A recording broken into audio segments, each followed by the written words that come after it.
ఇంతటితో ఆగలేదు. BRS B Pharm పై గెలిచిన కడియం శ్రీహరికి చీవు నెత్తురు ఉంటే రాజీనామా చేయాలని డిమాండ్ చేశారు బీఆర్ఎస్ ఎమ్మెల్యే పల్లా రాజేశ్వర్ రెడ్డి. ఇవాల్టి డైలాగ్ ఆఫ్ ద డేలో ఈ డీటెయిల్సే చూద్దాము. దానికి సంబంధించిన బ్రేకింగ్ ఇది. కడియం శ్రీహరికి చీవు నెత్తురు ఉంటే రాజీనామా చేయాలి అంటున్నారు పల్లా. బీఆర్ఎస్ బీఫామ్ పై కడియం గెలిచారు. ఉప ఎన్నికల్లో కాంగ్రెస్ బీఫామ్ పై గెలిచి తర్వాత మాట్లాడాలి. స్టేషన్ ఘన్పూర్లో కడియం ఓటమి ఖాయం అంటున్నారు ఆయన. కడియం రాజకీయ జీవితానికి బొంద పెడతామంటున్నారు పల్లా. నీకు చీము నెత్తురుంటే, సిగ్గు శరం ఉంటే, మేము గెలిపించిన గులాబీ జెండా మీద నువ్వు గెలిచినావు కాబట్టి రాజీనామా చేయి, ఉప ఎన్నికకు పో. నువ్వు గెలిస్తే అప్పుడు నీ మీద మాట్లాడుకుంటాం.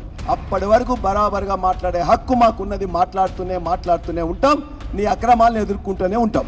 పిచ్చిగా మాట్లాడి రెచ్చగొడదామని చూసుకుంటే నిన్ను ఓడించడంలో మరలా స్టేషన్ గన్పూర్లో ప్రతి గ్రామాన తిరుగుతాం. నిన్ను రాజకీయంగా పొందబెట్టడం గ్యారెంటీ అని తెలియజేస్తున్నాం.